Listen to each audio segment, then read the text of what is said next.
हामी यस अधिवेशनमा मुख्य रूपमा यसलाई बजेट अधिवेशन भनिन्छ र यसमा पहिलो नीति कार्यक्रम प्रस्तुत हुने र पास हुने, त्यस नीति कार्यक्रमको आधारमा बजेटका सिद्धान्त र प्राथमिकताहरू प्रस्तुत हुने, छलफल हुने र पारित भएर त्यो सरकारलाई पठाइने र त्यसपछि जेठ 15 गते बजेट प्रस्तुत हुने। त्यो चाहिँ निर्धारित दिन छ, जेठ 15 गते, हामी सबैलाई थाहा छ। यी धेरै महत्त्वपूर्ण विषयहरू, हामी कस्ता नीतिहरू आगामी आर्थिक वर्षका लागि कस्ता नीतिहरू तय गर्छौँ, कस्ता नीतिका साथ अगाडि बढ्छौँ, कस्तो कार्यक्रम लिएर अगाडि बढ्छौँ, देशलाई राजनीतिक, आर्थिक, सामाजिक, सांस्कृतिक हिसाबले र आम चासोका विश्वव्यापी विषयहरू, वातावरणीय प्रश्न, इकोसिस्टमका कुरा, मानवाधिकारका पक्षहरू र विश्वमा बढ्दो तनाव छ त्यसमा हाम्रो भूमिका जस्ता कुराहरूमा पनि हामी ध्यान दिनेछौँ। मैले विश्वास लिएको छु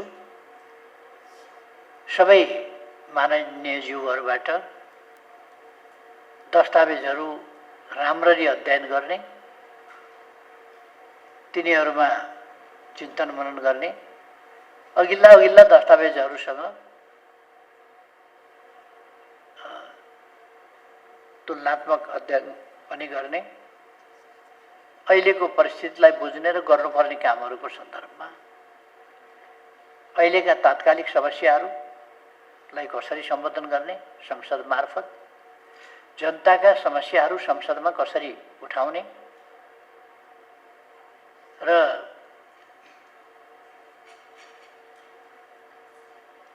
देशका विकासका प्रश्नहरू, सुशासनका प्रश्नहरू, ती सबै प्रश्नहरूमा कसरी अगाडि बढ्दाखेरि उपयुक्त हुन्छ, त्यस सन्दर्भमा आफ्ना दृष्टिकोणहरू प्रस्तुत गर्ने।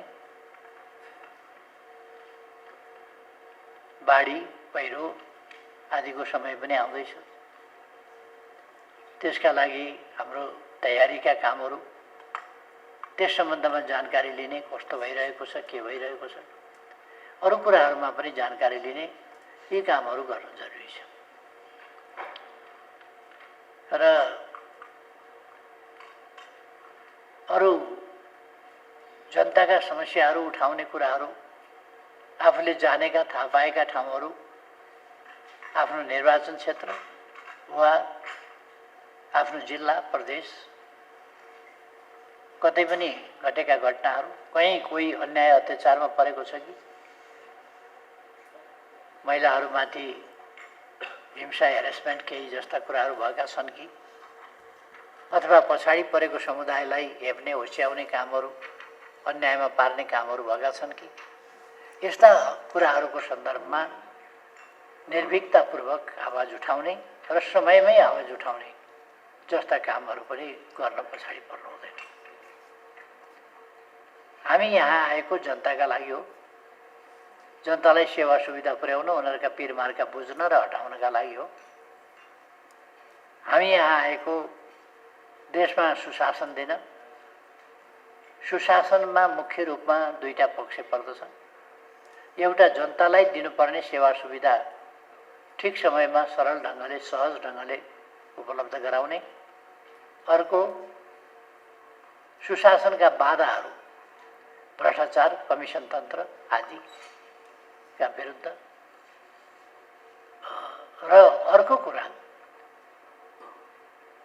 हामीले आर्थिक, सामाजिक, सांस्कृतिक प्रश्नका कुरा उठाइरहँदा सामाजिक मूल्य मान्यताहरू, हाम्रो समाजका, हाम्रा सांस्कृतिक मूल्यहरू, एकअर्कालाई, एकअर्का जातलाई, भाषालाई, धर्मलाई, संस्कृतिलाई, चाडबाडहरूलाई, रीतिथितिहरूलाई होच्याउने होइन, सम्मान गर्ने। कुनै कुरामा कमी छ भने र अन्धविश्वास जस्ता कुराहरू, अन्धविश्वासलाई लिएर मान्छेमाथि प्रताडना गर्ने कुराहरू, बोक्सी जस्ता कुराहरू, यस्ता कुराहरूको सन्दर्भमा हाम्रो विरोध प्रखर हुनुपर्दछ। अहिलेको समयमा पनि अनेक विकृतिहरू छँदैछन्। त्यस्ता विकृतिहरू त्यसलाई अन्त्य कसरी गर्ने, त्यसको आम जागरणको आवश्यकता छ। जनजागरणको त्यो कसरी गर्न सकिन्छ जस्ता कुरा र जनजागरणका अन्य तमाम पक्षहरू कसरी उठाउन सकिन्छ, यस्ता कुराहरू पनि उठाउन चाहिँ ध्यान दिनुपर्छ। र बोल्नका लागि बोल्ने होइन, अर्थपूर्ण ढङ्गले बोलिनुपर्दछ। जनताका आवाज, देशका आवाज, तत्काल जनताले भोगिरहेका समस्या समाधानका निम्तिका प्रयासहरू हाम्रा बोलाइमा प्रतिबिम्बित हुनुपर्दछ। निरर्थक, झुट, भ्रमपूर्ण, असभ्य, अश्लील जो केही पार्टीहरूका नाउँमा केही व्यक्तिहरूले संसदभित्र पनि बोल्ने गरेका छन्, त्यस्तो प्रवृत्ति हामी गर्दैनौँ, हामी बोल्दैनौँ।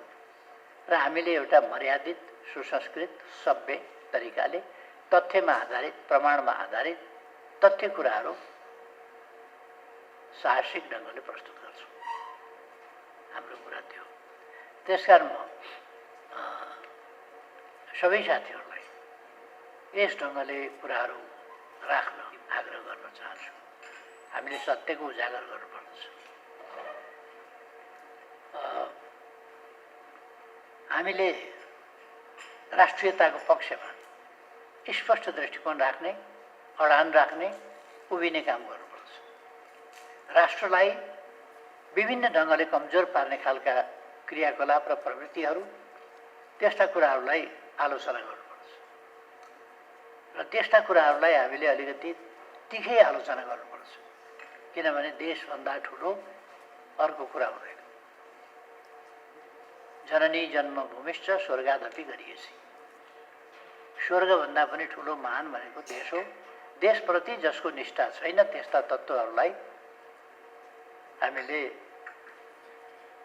तिनको असली चेहरा, तिनको मकुण्डो उतार्नुपर्छ।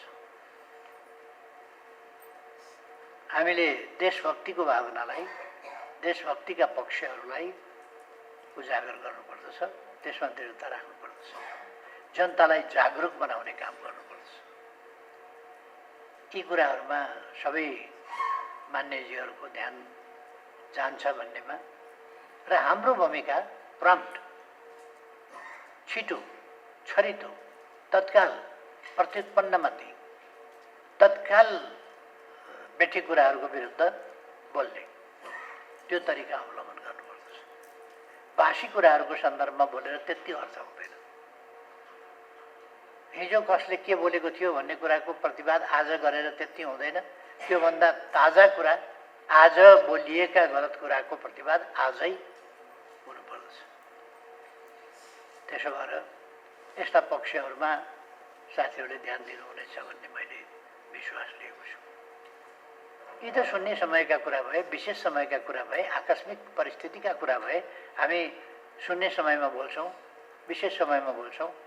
अर्को एउटा ढ्यापढ्यापे समय भन्ने छ। ढ्यापढ्यापे भन्ने शब्दै नमिल्दो हो। संसद जस्तो ठाउँमा ढ्यापढ्यापे समय भन्ने पनि थिति बिनाको त्यो शब्दै मिल्दैन। ढ्यापढ्यापे आकस्मिक भनिएको छ होइन, अहिले आकस्मिक। त्यो साँच्चै आकस्मिक परेको हुनु पऱ्यो नि। कसैलाई गाली गर्नका लागि आकस्मिक समयको त्यस्तो प्रयोग गर्नु हुँदैन। हामीले ओजनदार ढङ्गले आकस्मिक आइपरेको, कहीँ कतै केही नराम्रो कुरा भएको छ कि केही भएको छ कि भन्ने कुरा हेर्नुपर्दछ। जस्तो आकस्मिक अथवा दिनसँग सम्बन्धित कुराहरू बोल्ने, दिनसँग सम्बन्धित अघि माननीय प्रमुख सचेतकले कुराको प्रारम्भमा भन्नुभयो। आज मनमोहन अधिकारीज्यूको 26औं स्मृति दिवस हो। म उहाँप्रति हार्दिक श्रद्धा सुमन अर्पण गर्छु भनेर उहाँले भन्नुभयो। यो चाहिँ समसामयिक अथवा दिन अनुसारको कुरा हो। यो कुरा भोलि भनेर त्यति प्रभावकारी हुँदैन। त्यसकारण म सबै साथीहरूको तर्फबाट म पनि भन्न चाहन्छु कि मनमोहन अधिकारीजीप्रति पुरा सम्मान हामी व्यक्त गर्दछौँ। हाम्रो दलको नेता हुनुहुन्थ्यो, यस देशको प्रधानमन्त्री हुनुहुन्थ्यो। त्यसो भएर उहाँप्रति पुराका पुरा हामी सम्मान व्यक्त गर्दै आज उहाँ 56 साल वैशाख 13 गते उहाँ बित्नुभएको थियो। आज 26 वर्ष बितेका छन् र 26औं पुण्यतिथि हामीले आज बिहान मनायौँ। म थिइनँ, म आज लुम्बिनी जानुपर्ने थियो, त्यहाँ एउटा अन्तर्राष्ट्रिय सम्मेलन थियो, म त्यसमा गएको थिएँ र यता जो साथीहरू हुनुहुन्थ्यो साथीहरूले मनाउनु भएको छ। यस्ता सामयिक कुराहरू पनि बोल्नुपर्ने हुन्छ, समसामयिक विषयमा बोल्नुपर्ने हुन्छ। यस्ता कुराहरूमा मान्यजीहरूले अलिक ध्यान दिनुहोला।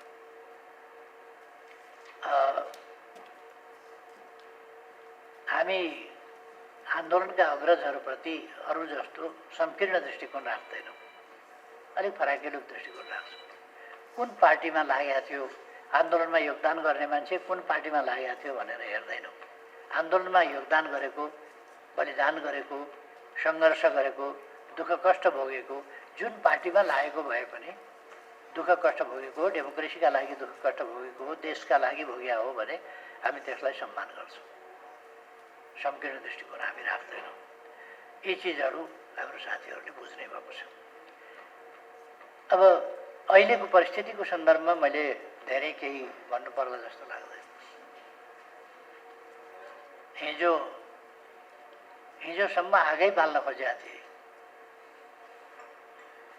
शेरबहादुर देउबाजी फर्केर आउने बित्तिकै सरकार ढल्छ भनेर एयरपोर्टबाटै पो ढल्छ कि आइपुग्ने बित्तिकै, ओर्लिने बित्तिकै पो ढल्छ कि जस्तै पारेका थिए। ढलो ढलिहाल्यो। अब बाङ्गिसकेको छ, शेरबहादुर देउबाजी आइपुगेपछि ढलिहाल्छ भनेर। अस्तिका दिन मैले साथीहरूलाई भने, यो भ्रम फिजाउने तत्त्वहरूले हल्ला गरिरहन्छन्, भ्रम फिजाइरहन्छन्, यसको पछाडि चाहिँ नकुद्नुहोस् है साथीहरू। काममा लाग्नुहोस्, मिसन 84मा लाग्नुहोस्, चुनावमा लाग्नुहोस्। अब एकपल्ट जवाफ दियो सरकार ढल्दैन भन्यो, ढल्छ भन्छ फेरि अर्काले, कहाँ पुगेर ढल्छ भने नि भन्ने हो। त्यसो होइन नि त, ढल्दैन भनिसकेपछि सिद्धि हो नि। हामी भनिरहेका छौँ ढल्दैन, अनि फेरि के त्यो त्यस्ता हल्लाखोरहरूका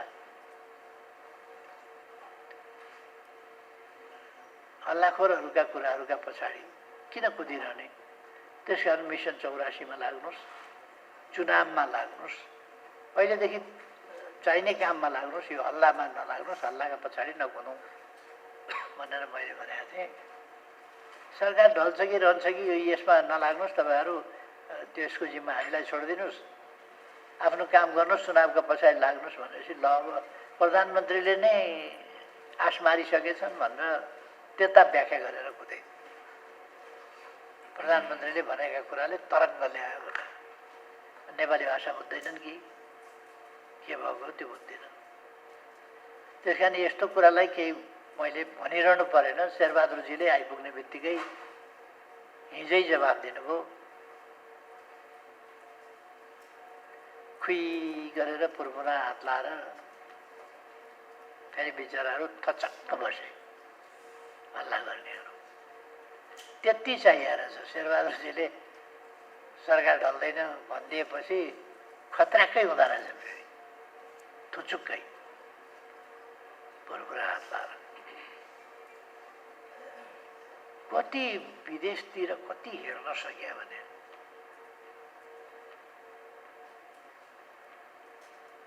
हाम्रा दुईटा छिमेकी 150 करोड जनसङ्ख्या भएका, जसो त्यस्तो जनसङ्ख्या भएका देश छन्।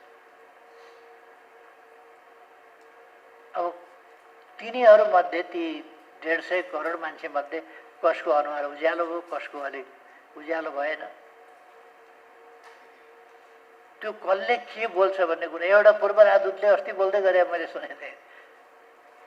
नेपालको के आइडेन्टिटी नै केही छैन। हाम्रो जस्तै हामी जस्तै भात खान्छन्, हामी जस्तै दाल खान्छन्, हामी जस्तै तरकारी खान्छन्। के आइडेन्टिटी छ उनीहरूको भन्नु?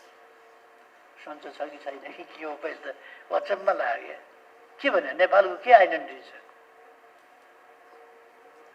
परिचय नै छैन नि नेपालको। हामी जस्तै दाल भात तरकारी खान्छन्, सबै कुरा मिल्छ। महिलाहरूले साडी लाउँछन्, पुरुषहरूले पेन्ट सर्ट अथवा दौरा सुरुवाल उनीहरू लाउँछन्, या कुर्ता सुरुवाल लाउँछन्, सबै कुरा मिल्छ त। अनि नेपालको के परिचय छ? एउटा राजदूतले भनेको, डिप्लोमेटले भनेको नेपाललाई होच्याउन खोजे हो। त्यो ती व्यक्तिमा बडा राष्ट्र अहङ्कार छ। तिनले सोभरेन्टी भन्ने बुझ्दैनन्, देशको स्वाधीनता भन्ने कुरा बुझ्दैनन्। तिनले आकार मात्रै हेर्छन्, तिनले पपुलेसन मात्रै हेर्छन्, अथवा यस्तै कुराहरू के हेर्छन्? सोभरेन्टी बुझ्दैनन्, साइज बुझ्छन्। त्यही बोल्दै थिएँ मैले, यसो हेरेँ के छ र आइडेन्टिटी, के परिचय छ? आफ्नोपन भनेको के छ नेपाल? नेपालमै राजदूत भएर कति वर्ष बसेर गएको मान्छे ऊलाई यस्ता मान्छेहरूका बकवास गर्ने मान्छेहरूका कुराका पछाडि हामी लाग्ने होइन। ती हाम्रो सार्वभौम सत्तालाई सम्मान गर्न नसक्ने संकीर्ण मनका मान्छेहरू हुन्। त्यस्ता एकाध मान्छेहरूले केही भने भनेर त्यसलाई फेरि देशकै सोचाइ हो, देशकै दृष्टिकोण हो भनेर बुझ्नु हुँदैन। व्यक्तिगत कुण्ठा, व्यक्तिगत आग्रह त्यस्तो पालेर बसेका केही मान्छेहरूको व्यक्तिगत कुराहरू त्यस्ता हुन्छन्। त्यसप्रति हामी कुनै वास्ता गरिरहनु पर्ने आवश्यकता छ। तब मैले धेरैपल्ट भन्ने गरेको छु, यो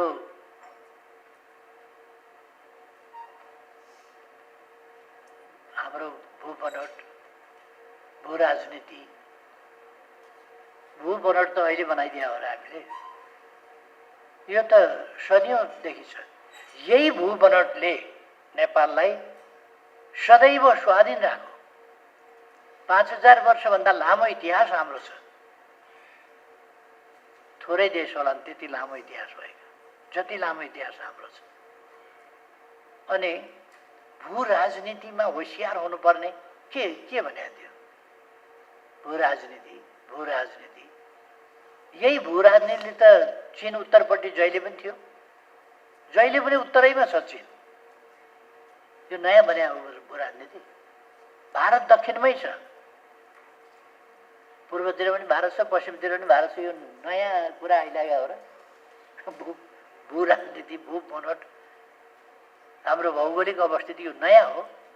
यही भू बनोटमा ठुला ठुला राष्ट्रहरू उपनिवेश हुँदाखेरि हामी स्वाधीन बसेका होइनौँ। यही भू राजनीतिमा, यही भू बनोटमा, यही भौगोलिक अवस्थितिमा।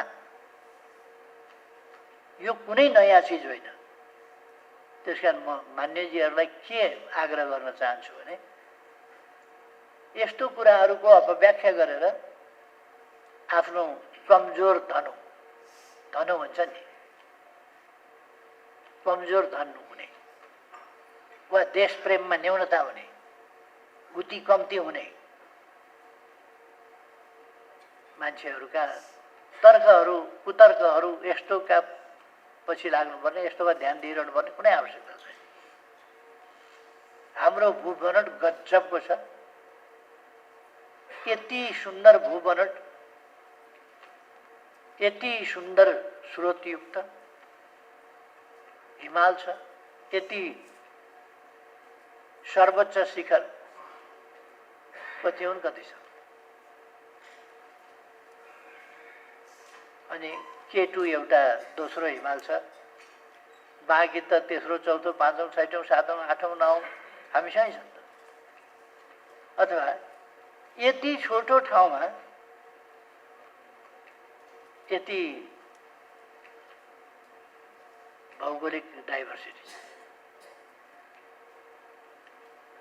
अनि यति जैविक यति वनस्पतीय डाइभर्सिटी छ। यो भौगोलिक जैविक र वनस्पतीय आदि प्राकृतिक डाइभर्सिटीले सामाजिक डाइभर्सिटी त्यो पनि पैदा गरेको छ। यो हाम्रो सम्पदा हो, सम्पन्नता हो।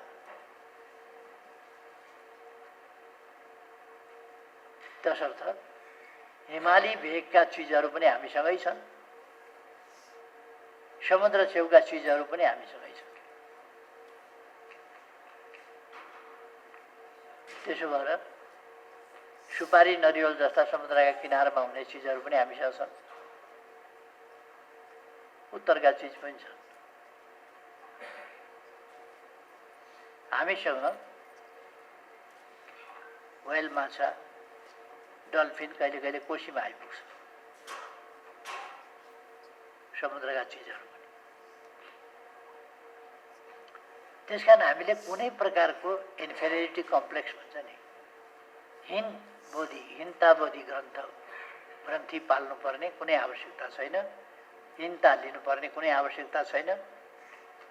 Nepal is a great country, महान देश हो, त्यो मात्रै हामीले बुझ्नुपर्छ। यसमा ढुक्क भएर हामी अगाडि बढ्नुपर्छ। यो भूबनोट, भू राजनीति, भू अवस्थिति आदिका कुरा गरेर अल्मलिनुपर्ने केही आवश्यकता छैन। हाम्रा विकासका काममा हाम्रा साधन स्रोतहरूलाई प्रयोग गरेर हामी विविधतालाई एकतामा बदल्दै अगाडि बढ्नुपर्छ। आजको आवश्यकता त्यही हो। हाम्रो राजनीति राष्ट्रियताको राजनीति, राष्ट्रिय एकताको राजनीति, राष्ट्र निर्माणको राजनीति, राष्ट्रमा सुशासन र शान्तिको राजनीति। हाम्रो राजनीति त्यही हो, विकासको राजनीति र समृद्ध नेपाल, सुखी नेपालीको राजनीति। कोही पछि नपरोस्, सबै नेपाली समृद्ध हौं, सुखी हौं। हरेकको अवस्था खर्चभन्दा आम्दानी बढी होस्, बचतको स्थितिमा हरेक परिवार होस्, त्यसका निम्तिका प्रयास हाम्रो राजनीति। असल छिमेक सम्बन्ध हाम्रो राजनीति। राजनीति भनेको पृथक केही कुरा हुँदैन। हाम्रो दैनिक जीवनमा सकारात्मक परिवर्तन ल्याउने, समाजमा सुसम्बन्ध, देशमा सुशासन, विकास, यही चीज हो राजनीति। यही कसरी गर्ने भन्ने कुरा हो राजनीति। राजनीति भनेको इमान कि बेइमानको कुन बाटो छान्ने भन्ने कुरा हो। हामी इमानको बाटो छान्छौँ, इमानको राजनीति गर्छौँ। हाम्रो राजनीति यही हो। जनताको सेवाको राजनीति, विकासको राजनीति हाम्रो राजनीति हो। हामीहरूलाई आरोप लगाएर, लान्छना लगाएर, होच्याएर भन्दा आफ्ना कामले अगाडि बढ्छौँ। त्यसकारण विकासका कुराहरूमा हाम्रो ध्यान छ, हाम्रो रुचि छ। अहिले नेपाली कांग्रेस र हामी दुईटा सबभन्दा ठूला पुराना पार्टीहरू एक ठाउँ किन मिल्न पर्यो भने अहिलेको अवस्थालाई हेरेर, देशलाई आर्थिक हिसाबले दुर्दशामा पुर्याइएको अवस्थालाई हेरेर हामीले त्यसबाट उठाउनका लागि यो काम गरेका छौँ। र हामी ओह्रालो लागिरहेको, लगाइरहेको, ओह्रालोतिर धकेलिदिएको अर्थतन्त्रलाई ब्रेक लगाएर, ओह्रालोतिर खस्नबाट रोकेर अब स्थिरता र सकारात्मक दिशामा फर्काउने त्यो काम गरिरहेका छौँ। फेरि हामी 7% भन्दा माथिको वृद्धि दर ल्याउन सक्छौँ र ल्याउँछौँ। भोलि गएर हाम्रो वृद्धि दर अरूले सोचेको भन्दा पृथक ढङ्गले आउँछ। धौबारीको फलाम खानेले अथवा दैलेखको पेट्रोलियम खानेले अथवा यस्ता अरू खानीहरूले हामीले अर्थतन्त्रलाई अगाडि बढाउँछौँ। कृषिको आधुनिकीकरण, व्यावसायिकीकरण त्यसले फरक ल्याउँछ। एउटा सिँगै परिस्थितिमा आश्चर्यलाग्दो भिन्नता ल्याउन सक्छौँ हामी। त्यसकारण म मान्यजीहरूलाई आग्रह गर्न चाहन्छु, आत्मविश्वासका साथ तपाईहरू तयारी गर्नुहोस्, आफूलाई त्यस ढङ्गले प्रस्तुत गर्नुहोस् र तयारीका साथ प्रस्तुत हुने संसदमा र त्यसै अनुसारको पूर्व तयारी अनि प्रस्तुतिकरण, त्यसका लागि म आग्रह गर्न चाहन्छु। एमालेपनका साथ प्रस्तुत हुनुहोस्। मुख्य रूपमा यसपल्ट अघि नै मैले भने 3वटा कुरा यस अधिवेशनका विशेषता र मुख्य काम हुन्छन्, जसले वर्षभरिको राजनीति, अर्थतन्त्र, समाज र संस्कृतिलाई गाइड गर्छ। कता लाने, कसरी लाने, कसरी विकास गर्ने भन्ने कुरालाई गाइड गर्छ। यी कुराहरूमा हामीले साँच्चै गम्भीरताका साथ ध्यान दिनुपर्दछ। आत्मकेन्द्रित भएर होइन, राष्ट्र केन्द्रित भएर, जनताप्रति समर्पित भएर हामीले यी कामहरू गर्नुपर्दछ। यिनलाई सही ढङ्गले निष्कर्षमा पुर्याउनु पर्दछ। सँगसँगै अघि मैले सुरुमै भने हामीले थुप्रै विधेयकहरू यस अधिवेशनबाट पारित गर्नुपर्छ। विधेयक जसो पायो त्यसै पारित हुन नदिनुहोस्, पारित हुनु हुँदैन। विधेयक ठिक विधेयक पारित हुनुपर्छ, ठिक ढङ्गले पारित हुनुपर्दछ। विधेयक ठिक पारित भएन भने गलत विधेयकले देशलाई वैचारिक हिसाबले गलत दिशामा लान सक्छ, व्यवहारिक हिसाबले गलत दिशामा लान सक्छ, जसको प्रत्यक्ष असर जनतालाई सेवा सुविधा पुर्याउने कुरामा पार्न सक्दछ, उद्यमी व्यवसायीहरूलाई अप्ठ्यारो पार्ने कुरामा, विकासका कामलाई अप्ठ्यारो पार्ने कुरामा, मजदुर किसानलाई अप्ठ्यारो पार्ने कुरामा पुर्याउन सक्दछ। त्यसकारण जस्तो पनि होइन, जस्तो पनि पास गरिदिएर हुँदैन। पास गर्नु त हो नि भनेर हुँदैन। हामी अत्यन्तै चनाखो हुनुपर्दछ र देश र जनताको पक्षमा विधेयक पास गर्नुपर्छ। हामी त्यति सजिलो अवस्थामा छैनौँ। दुनियाँको विश्व व्यवस्था भन्ने जुन गरिन्थ्यो वर्ल्ड अर्डर, त्यो धेरै खलबलिएको छ, धेरै भत्किएको छ। एमसीसी अझै 4वटा देशमा रोकिया छैन, हाम्रोमा पनि आउँछ कि भन्ने पनि कतिको कुरा छ। त्यसो नहुन सक्छ, हाम्रोमा नआउन सक्छ, कहीँ पनि नजान सक्छ एमसीसी। अब एमसीसी आएन भने के गर्ने त? हामी के गर्छौँ? त्यसमा सहने बाहेक अरू के उपाय छ? सहन्छौँ। त्यो ठिक तरिका होइन। राष्ट्रहरूका बीचमा गरिएका सम्झौता आफ्नो देशको कानुनभन्दा माथि हुन्छ। तर अमेरिकाको संसद सिनेटले पनि पास गरेको, हाम्रो संसदलाई पनि उहाँहरूकै आग्रहमा पास गराइएको त्यस्तो प्रोजेक्ट जसमा ट्रान्समिसन लाइनका लागि हामीले जग्गा मुआवजा दिएर, चर्कै मुआवजा दिएर अधिग्रहण गरेका छौँ। त्यो नबन्ने हो भने त्यो जग्गा के गर्ने? यस्ता खालका कुराहरूमा हामी परेका छौँ। जे होस्, हामी यसबाट कुनै हिसाबले निराश भएर जाँदैनौँ, यसको सामना गर्छौँ। यी कुराहरूलाई साथीहरूले चाहिँ बुझ्नुपर्छ।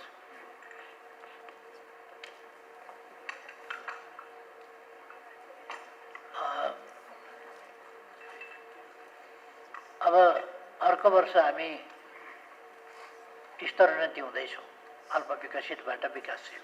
यस परिस्थितिको सामना गर्दै हामी आफ्नो ढङ्गले विकासको मार्गमा अगाडि बढ्छौँ। आफ्नो राष्ट्रिय तयारी हुनुपर्दछ। मैले पहिलेदेखि भन्दैछु, कुनै पनि राष्ट्रले आफ्नो तयारी आफैले गर्नुपर्छ, आफ्नो देश आफैले विकास गर्नुपर्छ, अरू कसरी आएर विकास गर्न दिँदैन। सहयोग पनि कति बेरसम्मका लागि सहयोग हो, कति बेर होइन। अब अर्को वर्षबाट त धेरै सहुलियतका ऋण अथवा यस्ता खालका धेरैवटा कुराहरू, अनुदानका कुराहरू, त्यसमा धेरै कटौती, धेरै न्यून हुन्छ। अल्पविकसित भनेर जुन पाएको थियो त्यो डेभलपिङ भनिसकेपछि त्यो नपाउन सक्छ। हाम्रो स्थिति त यही छ नि त। यस्तो स्थितिमा अब सहयोग नपाउँदाखेरि, अनुदान नपाउँदा, सहुलियतमा ऋण नपाउँदा पनि हामीले सामना गर्छौँ भनेर नै अगाडि जानुपर्छ। त्यसकारण हामी अर्को वर्षबाट फरक परिस्थितिमा पुग्छौँ। अहिलेदेखि नै अब अर्को वर्ष अल्पविकसितबाट चाहिँ जाने भएको हुनाले, हट्ने भएको हुनाले अहिलेदेखि नै त्यस प्रकारका लक्षणहरू देखिन थालेका छन्। अर्को वर्ष हाम्रो एलडिसीको अध्यक्षता पनि स्वतः समाप्त हुन्छ, किन हामी नै एलडिसी रहँदैनौँ। यो नराम्रो कुरा होइन, तर फेरि पनि एउटा फोरम त हामीले अलिकति लुज गर्छौँ। त्यसपछि हामीले नयाँ फोरमहरू, नयाँ इकोनोमिक फोरमहरू, नयाँ सहकारीका फोरमहरू खोज्नुपर्छ। नयाँ रिजनल, नयाँ इन्टरनेसनल फोरमहरू खोज्नुपर्छ। नयाँ सहयात्री र साथीहरू खोज्नुपर्छ आर्थिक विकासका लागि। यी पक्षहरूमा मान्यजीहरू सजग हुनुहुन्छ भन्ने मैले ठानेको छु, तर सजग हुन जरुरी छ। 19 गते हामी नीति कार्यक्रम पेश गर्छौँ। 20 गते हामी बैठक बस्छौँ संसदीय दलको। त्यस दिन हामी अघिल्लो दिन 19 गते प्रस्तुत भएको नीति कार्यक्रमको सम्बन्धमा दलका नेताहरू